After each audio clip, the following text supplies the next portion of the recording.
पंजाब लुधियाना का एक किसान शताब्दी ट्रेन का मालिक। जी हां गाइस, आप ठीक सुन रहे हैं, पर सवाल यह उठता है कि एक किसान ट्रेन का मालिक कैसे बन गया। एक्चुअली हुआ कुछ यूं कि सन 2007 में रेलवे ने लुधियाना चंडीगढ़ ट्रैक के लिए एक किसान सनपूरन सिंह की जमीन का अधिग्रहण किया था और उसके लिए किसान को 1,47,00,000 रुपया रेलवे ने देना था, लेकिन रेलवे ने सिर्फ 42 लाख रुपए का ही भुगतान किया। अब बाकी पैसे नहीं मिले, इसी वजह से किसान सन 2012 में कोर्ट पहुंच गया। क्योंकि मुआवजा मिला ही नहीं, इसलिए सन 2015 में जज साहब ने उस किसान के नाम स्वर्ण शताब्दी एक्सप्रेस खरीदी और उसे उस ट्रेन को घर ले जाने की अनुमति भी दे दी। पर पैसेंजर ट्रेन का ऐसा अधिग्रहण पॉसिबल नहीं था, इसीलिए वो ट्रेन अभी भी टेम्परेरी वे से कोर्ट के ही पास है और आप इसकी वीडियो YouTube पे भी देख सकते हैं। आपको ये जान के कैसा लगा चैट सेक्शन में जरूर लिखिएगा। और किंग ऑफ पॉप के नाम से मशहूर माइकल जैक्सन के डांस और उनके सॉन्ग्स के दीवाने पूरी दुनिया में थे, लेकिन माइकल जैक्सन की एक और चीज थी जो कि उनके फैंस के बीच में काफी मशहूर थी, और वो थी उनके काले घने बाल। लेकिन उनकी मौत के 10 साल बाद आई उनकी ऑटोप्सी रिपोर्ट में जो खुलासा हुआ वो आप लोगों को चौंका देगा। उनकी ऑटोप्सी रिपोर्ट में यह खुलासा हुआ है कि माइकल जैक्सन के सिर पे एक भी बाल नहीं था। वो जब भी पब्लिक अपीयरेंस और परफॉर्मेंस के लिए जाते थे तो वो सिर पे विग पहनकर जाते थे।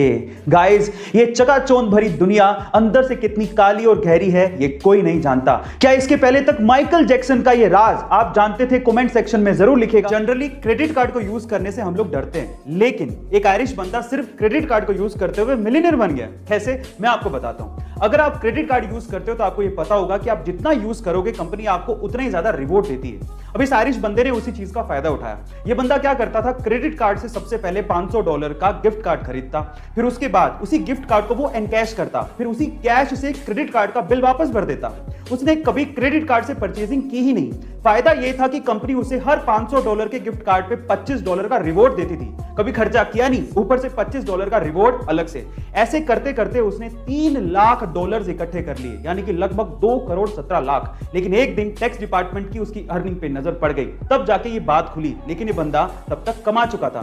आपको इस जुगाड़ के बारे में क्या कहना है कमेंट सेक्शन में जरूर लिखिएगा। गाइस, अगर आप सोशल मीडिया प्लेटफॉर्म इंस्टाग्राम को यूज करते हो तो आपको ये पता ही होगा कि आप इंस्टाग्राम पे किसी प्राइवेट प्रोफाइल को सिर्फ तभी देख सकते हो जब आप एक दूसरे को फॉलो कर रहे हो, अदरवाइज आप इंस्टाग्राम पे प्राइवेट प्रोफाइल को नहीं देख सकते। लेकिन मुंबई के रहने वाले मयूर ने इसमें खामी ढूंढ डाली। जी हां गाइस, मुंबई के रहने वाले मयूर ने इंस्टाग्राम में एक बग ढूंढा जिसके जरिए वो इंस्टाग्राम की किसी भी प्राइवेट प्रोफाइल को देख सकते थे, और इस बात की जानकारी उन्होंने तुरंत फेसबुक को दी, और फेसबुक ने एनालाइज करने के बाद ये माना कि हां, ये खामी थी, ये बग इंस्टाग्राम में मौजूद था, और उसके बाद उन्होंने इसको ठीक किया। और उसके बाद फेसबुक की तरफ से ईमेल के जरिए मयूर को यह जानकारी दी गई कि उन्हें बाउंटी के तौर पे $30,000 यानी कि लगभग 22 लाख रुपए का इनाम दिया जा रहा है। गाइस, हम इंडियंस किसी से कम नहीं है। आपको ये जान के कैसा लगा चैट सेक्शन में जरूर लिखिएगा, और ऐसे अमेजिंग वीडियोस के लिए share, subscribe and like. Area 51, इस रहस्यमय जगह के बारे में तो आपने जरूर सुना होगा। यूएस की ये जगह एलियंस और यूएफओ जैसी मिस्टीरियस चीजों के लिए फेमस है, लेकिन क्या आपको पता है कि एरिया 51 जैसी जगह इंडिया में भी है? जी हां गाइस, आप ठीक सुन रहे हैं। इंडिया चाइना बॉर्डर पे एक डिस्प्यूटेड एरिया है जहां पर किसी भी आम आदमी को जाने की इजाजत नहीं है। वहां पर यूएफओ को देखे जाने की बात लगातार कही जाती रही है। इस एरिया का नाम है द कोंकाला पास, जो कि लद्दाख में है। गाइस, वहां के आसपास के लोगों का यह दावा है कि उन्होंने वहां पे यूएफओज देखी हैं। इनफैक्ट ये भी हो सकता है कि इंडियन गवर्नमेंट और चाइनीज गवर्नमेंट को इसके बारे में पता हो, लेकिन हम आम लोगों के लिए आज भी ये एक रहस्य है। आप इसे गूगल पे भी सर्च कर सकते हैं। आपको इसके बारे में जान के कैसा लगा कमेंट सेक्शन में जरूर लिखिएगा। कभी कभार छोटी सी चीज को लेके घरों में पार्टनर्स या फिर पति पत्नी के बीच में झगड़ा शुरू हो जाता है।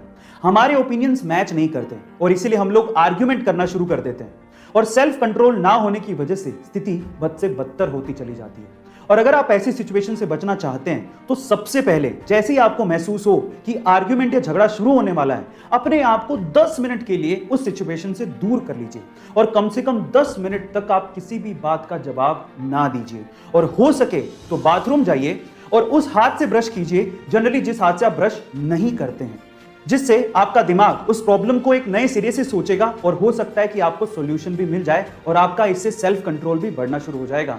गाइस, एक बार आजमा के देखिए, ये मेरा ट्रिक है। आपको ये जान के कैसा लगा चैट सेक्शन में जरूर लिखेगा और ऐसी अमेजिंग वीडियोस के लिए शेयर, सब्सक्राइब एंड लाइक। अगर आपके पास आपका खुद का व्हीकल है और उसका कोई इंपॉर्टेंट डॉक्यूमेंट जैसे कि आरसी वगैरह की एक्सपायरी डेट आने वाली है या फिर वो ऑलरेडी एक्सपायर हो चुका है, तो मिनिस्ट्री ऑफ रोड ट्रांसपोर्ट की तरफ से आपके लिए एक राहत की खबर है। वो ये है कि अगर आपके वाहन का कोई भी इंपॉर्टेंट डॉक्यूमेंट 1 फरवरी 2020 को एक्सपायर हुआ है या फिर अभी एक्सपायर होने वाला है, तो उसकी वैलिडिटी गवर्नमेंट ऑफ इंडिया ने 30 सितंबर 2021 तक बढ़ा दी है। इसका मतलब आपको 30 सितंबर 2021 तक उसे रिन्यू करवाने की जरूरत नहीं है। हाँ, उसके बाद आपको इसे रिन्यू करवाना पड़ेगा। कोरोना के चलते सरकार ने यह डिसीजन लिया है ताकि सोशल डिस्टेंसिंग की पालना करते हुए ट्रांसपोर्टेशन सेवाएं जारी रहें। गाइस, ऐसी इंपॉर्टेंट इंफॉर्मेशन के लिए शेयर, सब्सक्राइब एंड लाइक। मिलता है अगली वीडियो में।